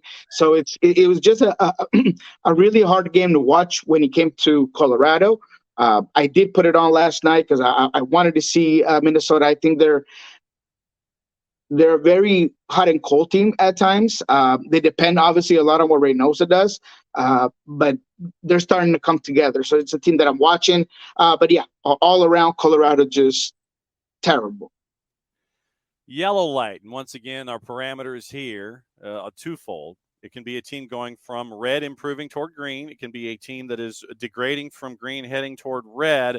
You can use a repeat team, but you have to come up with a different reason. Who's your yellow light this week? Yeah, I'm going to give you a new one, and it's going to be maybe one that you might enjoy, and it's the Philadelphia Union. Okay. You can't go out there and allow Toronto to just dominate you because they outdueled them. They were a team that I don't know, felt like they could outpossess you. They were the more dangerous team all around. It seemed like the Union were lost on the field. They would try to get the ball, and then when it came down to transition, it seemed like guys would look at spots where there are usually players making runs, and there was nobody making runs. So you have to bring the ball all the way back, and you start to create this possession without purpose. And then Toronto, they don't just get the 3 goals, but it could have been, maybe 4 or maybe 5 in this particular game. So I'm not used to seeing Philadelphia as disorganized and without the answer to questions on the field as I have in this particular game. And then we've seen it before in Leagues Cup, where once they get far behind, or maybe their initial plan as a team that wants to play very organized doesn't quite work, and they begin to get plucked away and kind of chopped through and broken down, then they just don't really have any answers. And against Toronto, a team that doesn't win since May, you allow that to happen, and you're allowing Bernadeschi to get the ball behind your back line with anybody touching him. I just find it concerning. So I'm going to bring them down from a green, where they've been most of the season, to a yellow. Okay, so then since you've dragged Philly down to the yellow, who is your green light this week? See, that's the tough one, because we've had so many of those green teams kind of come up and stay the same, and I don't want to repeat, especially in the teams in the East, which I would probably go for when we're talking about Cincinnati, because. Look, it was a good game against Atlanta, for them to kind of revert that, and I really thought Atlanta was going to get away with it and do what they do best, and especially lately, with these new additions and try to beat down Cincinnati, but they really couldn't do it. So with the sense of not going to get over Cincinnati again, I'm going to change it up, and I am going to fit back St. Louis up top of that green list. They were yellow. We're going to move it to green. Klaus was back. That was interesting. That's a guy that they've missed a lot. That's a guy that does seem to make a difference whenever he comes on the pitch. So it's going to be a team that, for me, they've already showed us that even without those pieces, they can remain up. I thought, and we'll see what happens in the last games of the season, that maybe it would not be enough, and maybe they would begin to get exposed, and they have at times. They really have at times. But now with Klaus back and a couple of the performances they've shown lately, I feel confident in putting back in the green light category. All right, so I've got 2 other topics in this that I wanted to get into. Austin, and this gives you the chance to talk about the Seattle match. Austin is now below the playoff bar. And if I'm Josh Wolf, I'm thinking my spidey senses are kind of putting me on alert here a little bit. Austin just continues to, and you mentioned the Diego Fagundes transaction is possibly a part of this too, but Austin seems to be falling and falling and falling, and now they're below the playoff bar. What did you take away from the match against Seattle? Well, I got to credit Seattle first. I mean, this was a heavily rotated Sounders team, a team with a lot of baggage when it comes to results not going their way, with the locker room not vibing together, and on the field, just no communication in between each other, a lot of frustration in terms of body language from one player to another. And yet in this one, they come in, they change things up. Nicolas Odero has a fantastic game here. Just the way he covered the pitch, his ability to get guys forward, putting the ball in dangerous positions all game long, whether it was in crosses or through balls. I thought it was one of his best performances of the season. He plays the entire game. There's a point where he's playing so far out left that he's coming back almost as a wing back, defending in the 87th, 88th minute. I mean, this is a guy that is 30 plus years old, and that, you know, he might no longer be in Seattle, and he's giving you absolutely all this effort. Stephen Fry was unreal. That double save he had, one of which is a dive-in switch arm dive. I mean, it was just so good. So I think Seattle did a lot of things right to expose Austin, specifically in transition. In possession, they were very purposeful with possession. I thought Josh Atencio really freed that front line a lot. Sometimes JP, he's having to cover so much space, and he can only do it so much. I think that physicality and that rangy play from Atencio really freed that front line, specifically Nicolas Odero, who just seemed higher up the field, a lot closer to Jordan Morris, who played 9 in this one. I thought the wide play stayed wide, and they stretched out Austin. But when it comes to the one-on-one defending for Austin, it's still tough to watch because Conte up and down, Nick Lima very poorly defensively. I don't know if that's his forte, quite honestly. Matt Hedges did okay, but he had to come off. But I thought Matt Hedges did well. And then that midfield, Johan Valencia continues to be, I don't want to call him a bust, but he just hasn't lived up to my expectation of what the impact of his play would do for Austin. And then Wolf there, it's not his sense of play to be that guy that disturbs, that cuts play. So they don't really have anybody that's going to filter in that holding midfield line. So they're very subjective to just easy balls and easy transition. And I think that's what's going on with Austin. The Fagundes thing, I thought it was completely mismanaged. Not sure what's going on or what happened, but it just seemed like he was shipped out because there was no chemistry or something going on with the head coach Wolf. So we'll really see what happened there. But I think he's in the hot seat.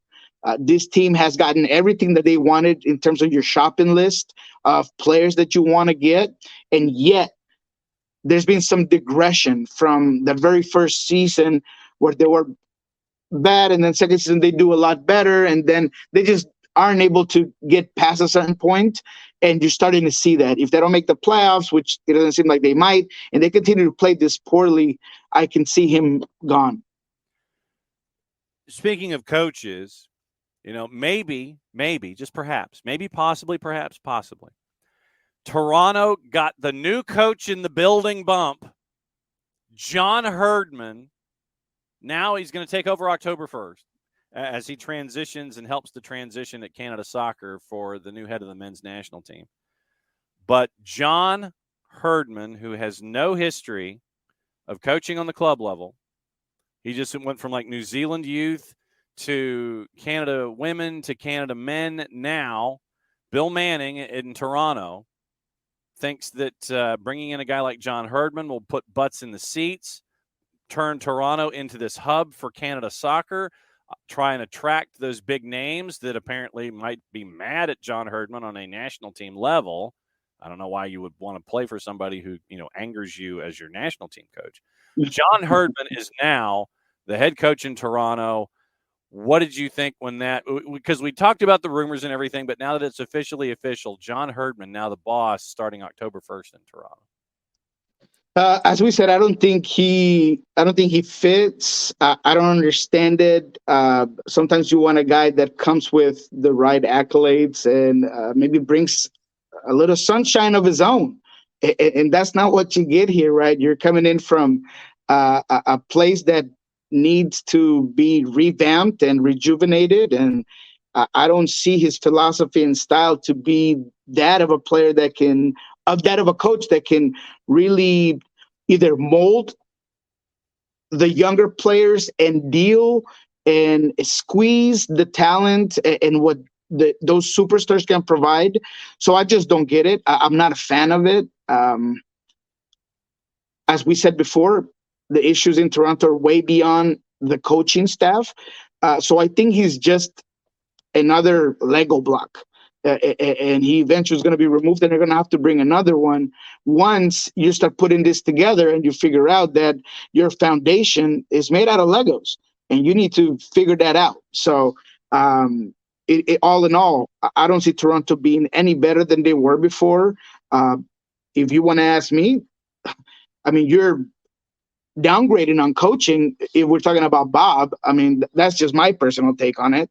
So I just don't understand it, and I don't think it's going to work. Well, because, and what we've talked about is at the same time, the dangers of giving someone like you did with Bob, both the head coach and the general manager position, sporting director, technical director, whatever. We've seen it with Bill Parcells. We've seen it in American football a lot. Which cup of coffee? Are you in your second cup of coffee, sir, or are you on your first? This is my first, actually. It's my first. I slept in a little bit today. My son helped me take out my dog. So it was a good morning. I'm very relaxed today. Okay, nothing wrong with being chill, and that's why we bring up John Herdman just to get you driven crazy. But the key here, I think, is not to turn over all of the keys to the car to one dude. And we saw what happened when you did that with Bob. And it was a mistake of just massive proportions when we're talking about what happened in Toronto. And you wonder how much control Herdman has either asked for or is going to get. You'd hope that they learn from previous mistakes, right? And I'm with you. I think checks and balances are important in any sport. And you don't want your head coach making absolutely all the decisions because, honestly, the collective unit is what makes it work, and you need guys to keep each other accountable, and you need guys that have a different perspective. When you're talking about sometimes you need a second pair of eyes, that goes very into soccer because you could be blinded by a specific player that you want or a specific system. And if you don't have someone else saying, hey, man, I know you like this guy, but we really need a winger. Or, hey, man, I know you like that forward, but heck, we got no center backs here in Toronto. Then, you need to have somebody to let you know that, absolutely. And it hasn't worked.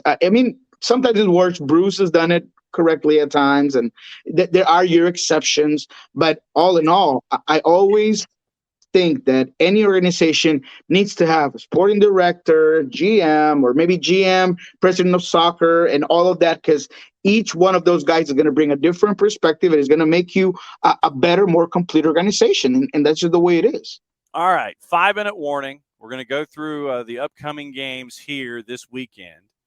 And if there's a match you want to talk about, is where we go into cliffhanger. And we run through all of the games before we go into the international window, save for that one game on the 9th with Minnesota and the Revs. It's a bit of a makeup. NYC hosting Vancouver. NYC's even money at 3:30 on Saturday afternoon. 7:39s. Montreal hosting Crew. Montreal at Stade Saputo is a home favorite at a plus 141. DC and Chicago. DC's on the minus side at a minus 115. Fire are a plus 285. Cincinnati and the purple team at 7:30. Cincinnati, they clinched a playoff spot. Cincinnati's at a minus 114. Draws a plus 260. And Orlando is a plus 307 in the composite. What say you? Yeah, let's hold that. I like the draw on this one.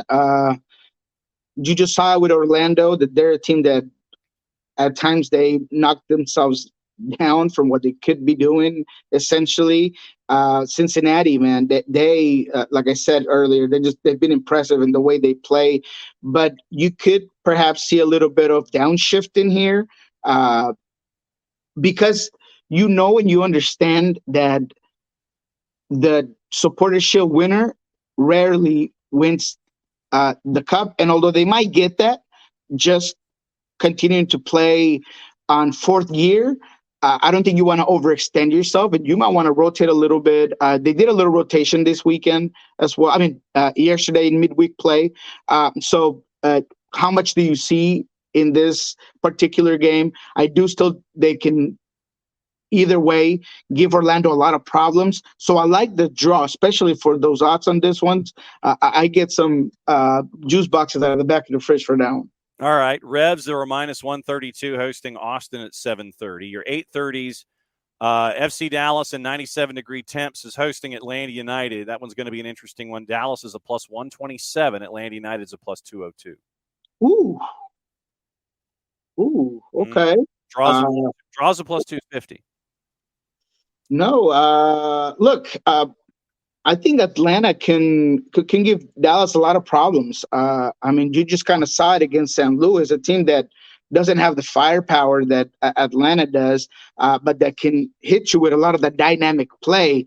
Dallas is a team that their rest defense is very poor. You know, they've had some injuries in the center back position. I think their wing backs as well don't provide you the most confidence in terms of defense.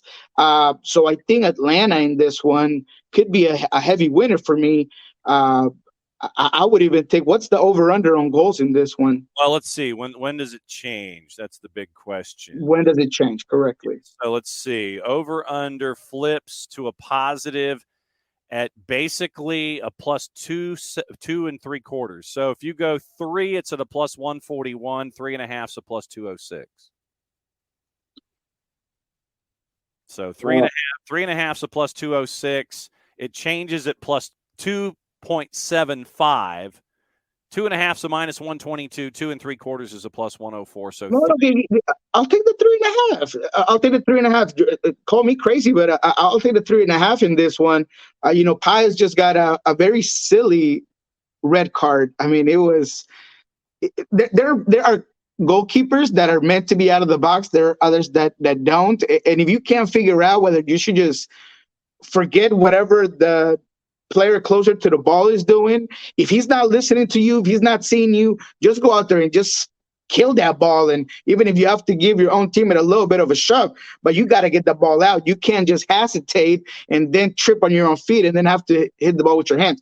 But like I said, I think when it comes to the defense, that back line, both the entire back line, I don't think that they give you much confidence. Plus, the red card to the goalkeeper, I can see this game being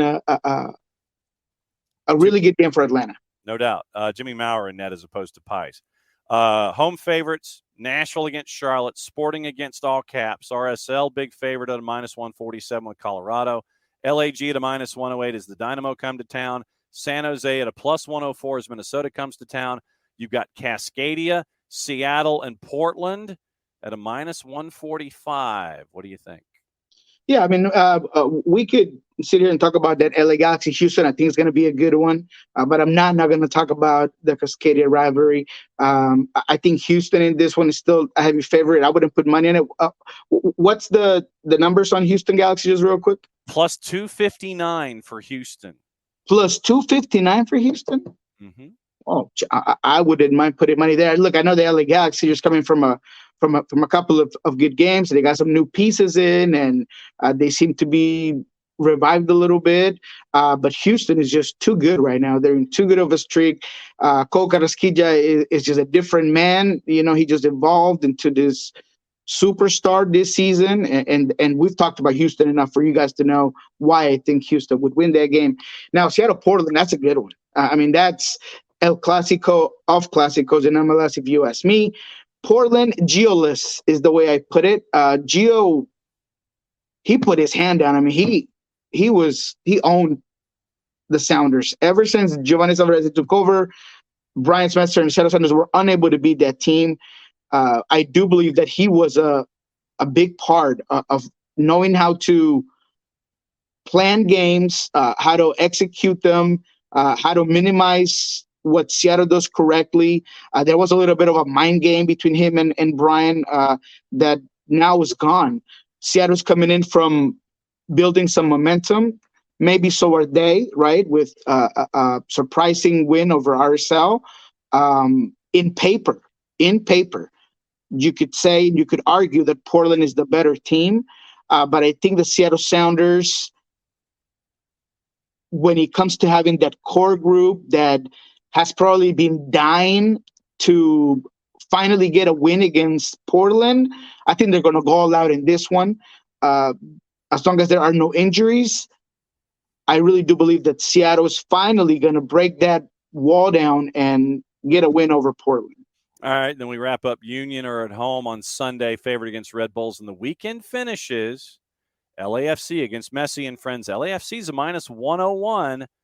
Messi and Friends are a +245.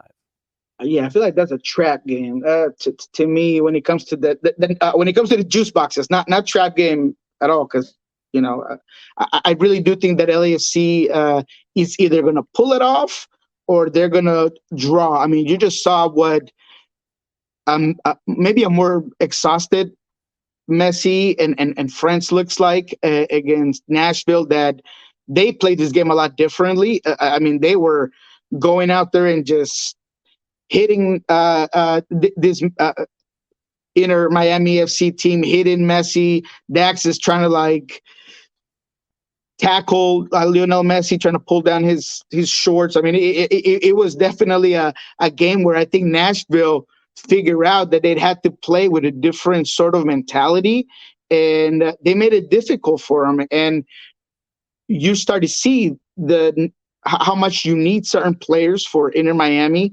I thought Taylor was not great in this one. Joseph Martinez looked tired. I think Messi, who does his walk-in and then performs, obviously, because that's what he does. He just looks for those moments. He didn't get a lot of moments. So can LAFC and Cherundolo maybe make them defend and get them more tired, press them, use the speed of Bouanga to get behind, whether it's Alba or Jelen on that side.